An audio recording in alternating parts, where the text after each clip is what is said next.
He's that Eric Alper, and this is his show. It's that Eric Alper Show on Canada Talks, Sirius XM 167. Welcome to the program. My name is Eric Alper. So good to have you along. This is going to be a really fun show.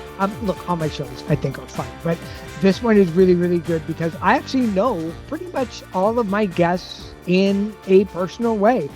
Joe Nichols is going to be joining me. He's got a brand new single called Fighting the Good Fight. Massive, massive country artist. He's got 11 albums, 14 top 40 songs on Billboard. So he's going to be joining me. And also Matt Cooper, he's got a brand new single out called Highs and Lows. And he's signed to Quartz Hill Records and influenced by Mumford & Sons and Noah Kahan. So in case you like those two artists, you're going to love Matt. And also the Mandevilles from right here in Ontario. They've got a brand new single called Every Bit of Violence. Love this band.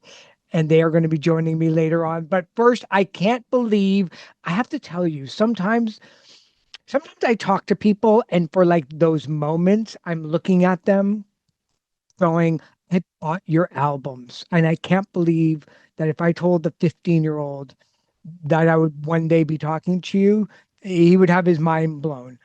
And that happened again when I was talking to EMF. They're bringing their North American Spring Tour to Canada. They're playing Toronto's Dance Cave on May the 9th and Montreal's Bar Le Ritz on May the 10th in support of their brand new EP called Reach for Something Higher. You have heard their biggest song, Unbelievable, about 17 trillion times. Tickets are available at the band website, emf-theband.com. And I'm so happy to have James Atkin and Ian Dench from EMF join me right now. Hey guys, welcome to the show. Before I get into the really geeky questions that I wanted to ask for the last 30, 35 years, are you sick of talking about Unbelievable? No, not at all. Bring it on. Okay. I'll be Because interested to see what new questions you can ask about it. Okay. Because that's interesting. Because sometimes people are like, yeah, like we wrote the song in 15 minutes and nobody realized that we were still going to be talking about it all these years later, right? Yeah. So, it's like, people say, aren't you fed up of playing it? But we're not fed up of playing it because every time we play it, the place just goes wild and like it brings so much joy. It's kind of like, it's like a superpower, that song. It's just, yeah, it's like it's your birthday every time that you play it. Right. Right, and everybody lights up. Everyone's like, "I love that song." You know, like, who are you? I'm Ian from EMF. EMF. Yeah, we wrote that song. Unbelievable. Oh my god, I love that song. You know, it's like, it's so true, so true. You guys went from local gigs to a record deal in 6 months. Tell me if that seemed normal to you. Did that do your head in a little bit? Was it just chaotic? Or were you guys just so confident that you were like 6 months? It should have taken 4 months. Like, walk me through that. Shall I answer that one, Ian? no. Yes, it was very quick. 6 months. It was funny. It was the first we had the idea of the band. The first 10 songs we wrote became the first 10 songs on the album. Almost, and they were the first 10 songs that we played live. So it did happen really quick. Handful of gigs, then a record deal, then a small tour with a guy called Adamski. Did it take 6 months? I thought it was shorter than that, but I guess by the time we had the US #1, yeah, it was quick and a whirlwind. Did it feel like a band to you, or did it feel like a bunch of scenes happening to make that band happen? Because I remember I was working at a record store, so I had many copies of the album, and it was indie guitars. You guys had hip hop beats. The rave energy was bold. Was that rare where you were, or was it like, oh, this is completely normal for a band now to use all these influences? Well, I don't think it was normal, but a lot of people at the same time were probably feeling what you felt. It's like, because, you know, I don't know about in the States, but in the clubs in the UK, they were playing like the Smiths and Echo and the Bunnymen, and they were playing Public Enemy and like Soul to Soul, and like, so it was like you were getting these sort of all these influences being mixed up, and we're like, well, we'll have a bit of that and we'll have a bit of that, and it just seemed normal. But regarding the band, it felt like a band before we even had any songs. I think because James and I sort of got together and we just went and had a great time with Zach and Derry, and we almost had the look. Everybody looked right. There was all that combination between sort of indie and hip hop before we had any songs. And at some point, after the first time we went out partying for 3 days, James and I looked at each other and said, "This is a great band. We better write some songs." Right, because the band felt like it looked like a gang. Right.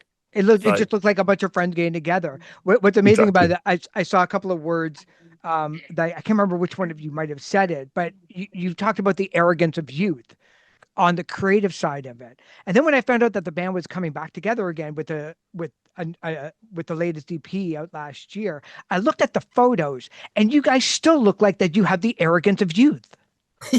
Like you haven't grown up. But then look, I'm still wearing the same clothes that I did back in 1989 too. Do you feel like an adult? Like, do you feel older? Oh gosh, no. Inside, I think we still feel young, which is lovely. I mean, we're getting to jump around on stage and act like kids again. Well, a little bit more reserved, but yeah, I think you're right. We did have a little bit of we thought we could conquer the world, and we just went out and did it. We had no preconceptions of what was going to happen. It was very innocent in those early days. We just wrote songs and did it for the love of it, and now it's come full circle, and we're back here doing it again, which is brilliant. You wanted to conquer the world. What did you get right about fame? What did you think about when you thought about worldwide fame in your inexperienced little mind, but you actually got right about it? Ooh, that's a really interesting way of looking at it, isn't it?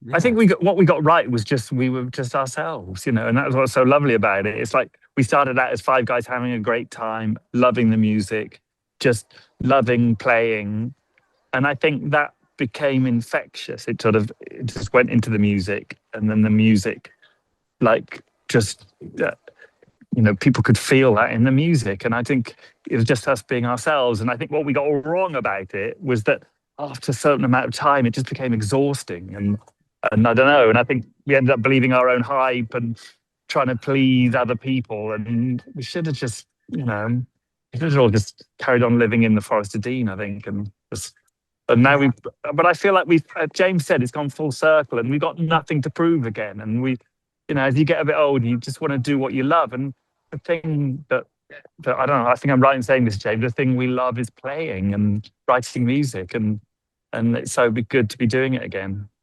You've all lived very full lives outside of the band. What do you think that you bring back to EMF that you didn't have originally? Oh, that's a really good one. Yeah, we did go on. Is that you, Ian? Is that the wind? I'm sorry. I'm in a windy Canary Island. Somebody's yelling at Ian right now. Are you?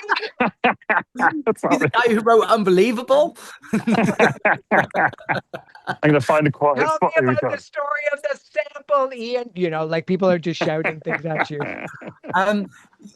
Yes, Eric. I mean, personally, I did a lot of growing up, and it's lovely coming back to it, having lived a life a little bit. I went off and had a different career in a different profession. I was, and I think that really helped. What did you do? I went off back to university. I did a degree and became a school teacher. Amazing. Wild. How old are the kids that you were teaching? Secondary school, which over here is 11 to, I was actually doing up to A level, so it's 18. Wait, so the parents obviously know. Do they know who you are? The parents did. The kids didn't have it. Well, they didn't care, but parents' evenings did get very interesting. But it was really good for me, and it's put me in a really good position now, having to do that. I mean, if you can stand up in front of a class of like 30 unruly, like 15-year-olds, doing gigs is easy. Right. It's not that big. It's not that big of a difference between back when you were doing it. No. But you really learn your place in the world, your relevance, and to most people and to young kids, you're not that relevant. Get over yourself, and so I think that's put me in a really good position now. I just love getting up on stage. I never take it for granted, and I savor every moment. Yeah. Tell me about the EP title for Reach for Something Higher, because that suggests growth. It suggests growing up just a tad, or maybe thinking about what you thought might have been important, it isn't. But what does that mean to you? What are you kind of reaching for now? I mean, isn't it? Like, we've got lots of songs that have got reaching in the title, isn't it? It's true. I think we're trying to. I don't know. Again, that's another great question, Eric. I suppose we are just trying to reach for the good stuff. I mean, the EP itself was a bit of a reflection of us landing in the States last June. We were a bit sort of scared about what we might find. Everybody was saying, you can't put anything controversial on your Facebook, because the border guards will go through it all, and we were feeling scared what we might find, and we got to the States, and we found a country that was where people were, up for positive change, and then we're going to stand up for what they think, and it's a sort of positive, can do kind of country, and it always has been, and that's I think that was I think the EP was a reaction to that. It's like, this is what a great country this is, where people are gonna work their way through whatever problems are happening in the States at the moment, and Yeah. I think that really affected us, and I think we wrote a couple of songs. The songs putting hands in the air, for liberty, freedom, and justice, and then another song called LGBTQ plus lover, which, because there were so many rainbow flags flying everywhere, it felt like a really positive, progressive place. And I think, and we wrote another song about peaceful protest, and because people were out peacefully protesting, and I just think, what a great country the US is, and it's having its problems, as all countries in the world are at the moment, but people will stand up for what they believe in and try and make the place better, and that was the sort of reach for something higher Yeah. idea for the EP. I love that. I love that. So now that you're touring and you're coming to Montreal and Toronto, this may sound like a really weird question. When you kind of get back together again and you're doing shows like this, and there's a bit of nostalgia factor, but there's also the new stuff. Is EMF now here to stay?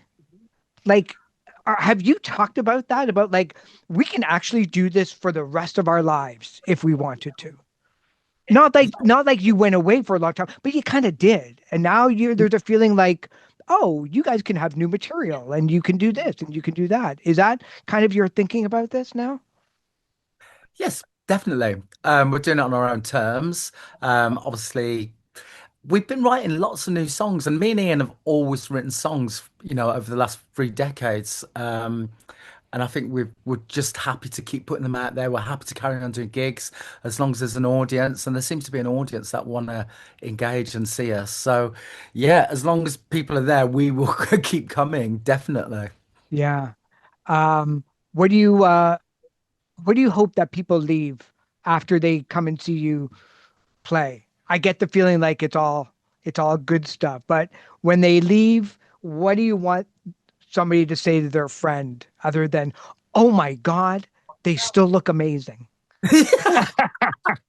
Well, Also, if they say that, I'll be very happy. But no, that's not the objective. I think enjoy the experience. It's a real live band experience, and I think people are kind of missing that in their lives a little bit with, technology, looking at screens, AI.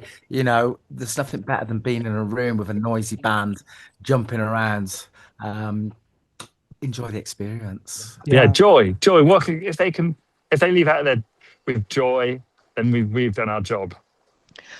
You may not actually know this, but the place that you're playing specifically in Toronto, the Dance Cave, was where every single person that is going to be in the audience was there back in 1989, 90, 91, 92, 93, 94, 95, 96 to listen to that very album over and over and over again, dancing their heads off. So I think Toronto, circle that date, because I think that is going to be, I think it's going to be bonkers. And I think you're going to have a really good time. And I'm going, and I'm so super excited that the band is coming. And congratulations on the new EP and all the success. It's amazing to see after all these years, friends first and foremost, kind of still liking what they did all those years ago. So, James and Ian, thanks so much for hanging out, man. I appreciate it. Thank you very much, Eric. We can't wait to see you in a few weeks. It's going to be amazing. Thanks, Eric. Amazing. EMF is going to be playing North America, and you can catch them at emf/theband.com. Coming up next, I'm going to be talking to Joe Nichols. He's got a brand new single out called Fighting the Good Fight, and we're going to find out just how many people yell tequila makes her clothes fall off in the airport. If you don't understand what that means, stay tuned right here to That Eric Alper Show, Channel 167, Canada Talks. You're unbelievable.